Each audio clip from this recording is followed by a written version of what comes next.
दोस्तों नमस्कार, greetings to you all. Because यहाँ पर हमने 1K सब्सक्राइबर को क्रॉस कर दिया है और हमें तो बहुत बड़ी खुशी हो रही है बिकॉज ये एग्जैक्ट नंबर है। यू इमेजिन कि 1000 subscribers is a very huge amount. हमारी फैमिली इतनी बड़ी हो गई है। बिना टाइम वेस्ट किए हम चलते हैं लॉयड स्टील के एनालिसिस के बारे में जानकारी लेंगे और जानने की कोशिश करेंगे कि अगले हफ्ते का मार्केट कैसा हो सकता है और इसके अंदर कैसी मूवमेंट आ सकती है। यहाँ पर देखिए, बिना बात टाइम वेस्ट किए मैं आपको चार्ट पैटर्न दिखा देता हूँ। यहाँ पर हमें एक अच्छा खासा ट्रेंड लाइन फॉलो होता हुआ दिख रहा है। यहाँ पर उसने एक अच्छी खासी ट्रेंड लाइन फॉलो की है, यहाँ पर हम देख सकते हैं, और ऊपर से भी एक रेजिस्टेंस फेस होता हुआ दिख रहा है। तो हमें कल के मार्केट में देखना है कि ये देखिए 1 डे का चार्ट पैटर्न है। यहाँ पर ये हर एक कैंडल 1 डे को दर्शाती है। तो यहाँ पर हमें अच्छा खासा मूवमेंट देखने मिला था, फिर यहाँ पर डाउनवर्ड मूवमेंट दिखा था और यहाँ पर अपवर्ड मूवमेंट दिखा था। हमने यहाँ पर देख लिया कि किस तरह ये स्टॉक है ना, ये देखिए, ये इसका एक ट्रेंड लाइन चल रही थी, फिर उसने ट्रेंड लाइन को ब्रेक किया तो अच्छी खासी गिरावट आई, फिर अभी इसने एक ट्रेंड लाइन बनाया। यहाँ पर देख सकते हैं ट्रेंड लाइन चल रही थी इसकी, फिर उसने ट्रेंड लाइन को ब्रेक किया ना यहाँ पर, तो एक अच्छी खासी गिरावट आई। तो उसी तरह हमें यहाँ पर देखना है कि अभी ये वाली ट्रेंड लाइन को अगर वो ऊपर की तरफ से ब्रेक करता है, यानी ऊपर की तरफ से ये वाली सरफेस से, यानी रेजिस्टेंस की सरफेस से, तो हमें अपवर्ड मूवमेंट दिखेगी। और अगर ये नीचे वाली सरफेस से ब्रेक करता है ना, तो हमें डाउनवर्ड मूवमेंट दिखेगी। देखिए ये कहना बहुत ही अनसर्टेन है बिकॉज ये कुछ दिन के मार्केट में है ना, इसने एक ऐसे मूवमेंट दिखाई है जो इसने इतने सालों की मार्केट, मतलब इतने महीनों की मार्केट में नहीं दिखाई है। बहुत ही तगड़ी मूवमेंट दिखाई है। बियर्स और बेयर्स और बुल दोनों हावी हो चुके थे स्टॉक मार्केट में। अभी हमें देखना है कि ये आगे की रणनीति क्या होनी चाहिए। इसीलिए मैंने आपके सामने एक चार्ट पैटर्न ओपन किया और आपको एक ट्रेंड लाइन बना के बता दी ताकि आपको एक अंदाजा लग सके। ये देखिए यहाँ पर जो ट्रेंड लाइन है ना, यहाँ पर ये ट्रेंड लाइन कितनी, 3 रुपए 70 पैसे की है। ठीक है, 3 रुपए 70 पैसे इसका सपोर्ट जोन है। और यहाँ पर अगर हम देखें तो 2 सेकेंड ना,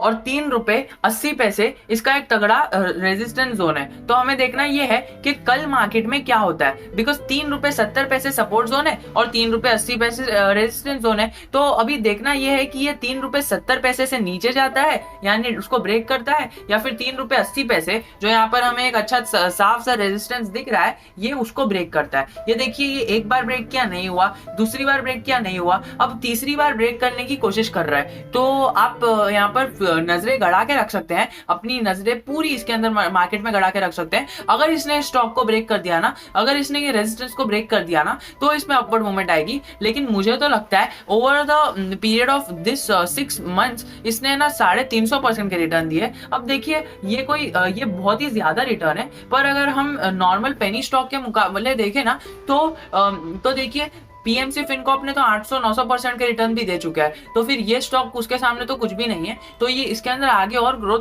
potential as compare to that लग रहा है। पर जो normal 300% is a huge amount. अगर आप किसी भी स्टॉक के बारे में बात करोगे तो 300% यानी 1 लाख का हो गया 4 लाख, तो it is a huge amount. तो हमें ये भी हमारे ध्यान में रख के चलना है कि यस, ये बहुत ही ज्यादा रिटर्न दे चुका है। और दूसरी साइड पे ये भी देखना है कि पेनी स्टॉक्स ने 1000% के रिटर्न दिए है, तो ये उसके सामने कुछ नहीं है। तो हमें कल के मार्केट में देखना है, 3 रुपए 70 पैसे के नीचे जाता है तो गिरावट आएगी, तो और 3 रुपए 80 पैसे के ऊपर जाता है तो हमें एक अपवर्ड मूवमेंट दिखेगी। देखिए मेरे हिसाब से कल के मार्केट में 80 रुपए पैसे के ऊपर तो नहीं जाएगा, पर हमें 70 पैसे तक आके अगर ये कंसोलिडेट करेगा तो हमें देखना है। देखिए कल के मार्केट में 70 पैसे तक आ सकता है ये, लेकिन अगर उससे नीचे गया, मतलब ट्यूसडे के मार्केट में अगर वो नीचे जाता है, तब जाके हमें कुछ उसके अंदर मतलब प्रॉब्लम लेने की जरूरत है और थोड़ा इंटरेस्ट लेने की जरूरत है। पर अगर 70 पैसे को तोड़ के 80 पैसे को तोड़ के सीधा ऊपर चले जाता है ना, तो ये स्टॉक रॉकेट बन के हमें शॉर्ट टर्म में ही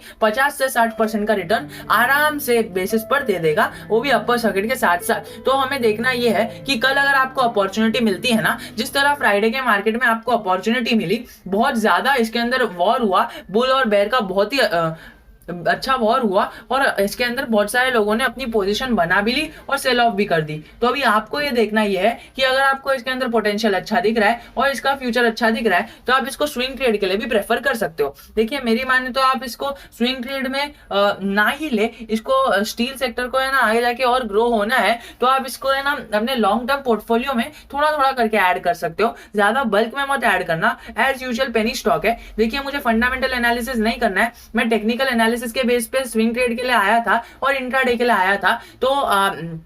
तो मैंने इंट्राडे तो वैसे खैर नहीं होती है स्टॉक में, तो मैं यही करने के लिए आया था कि यस ये इसके टारगेट्स और सपोर्ट जोन है। फंडामेंटल एनालिसिस करने बैठ गए तो वीडियो बहुत बड़ा हो जाएगा। तब तक के लिए जय हिंद जय भारत।